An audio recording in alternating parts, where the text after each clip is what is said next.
Qu'est-ce que c'est les listes Almut? Almut, comme vous avez déjà lu avant, Al, ça vient de l'alphabet, et mut, ça c'est latin, ça veut dire de mutar et transformer. Donc on transforme l'alphabet en image. Et pour ce faire, on crée pour chaque lettre de l'alphabet une liste. Par exemple, ici, on a la liste A, animaux. Donc j'ai pris les sujets animaux. Pour B, j'ai pris les sujets boulangerie.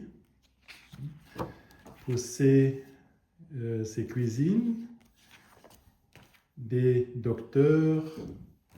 E, éducation. F, c'est une ferme, etc. Ça va jusqu'au Z. Et pour Z, j'ai pris 0.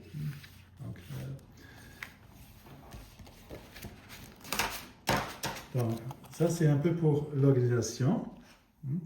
Et maintenant, pour chaque liste, pour chaque lettre de l'alphabet, par exemple, ici, on a animaux, comme sujet animaux. Alors, pour ce sujet-là, on va aussi prendre l'alphabet. Donc, A, B, C, D, E. Donc, chaque fois, un animal ou la lettre commence avec l'alphabet, on peut dire.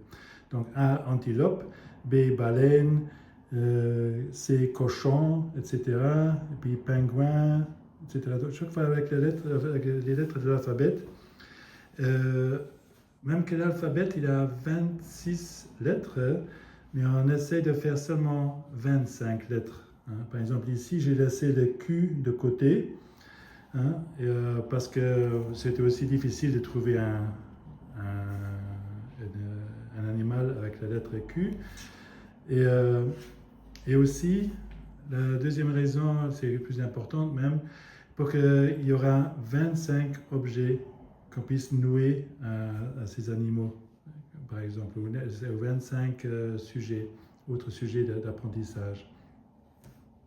Et ça, comme ça, on peut facilement savoir combien on a appris. Par exemple, si je dois apprendre, par exemple, les communes de Luxembourg, il y en a 100 communes.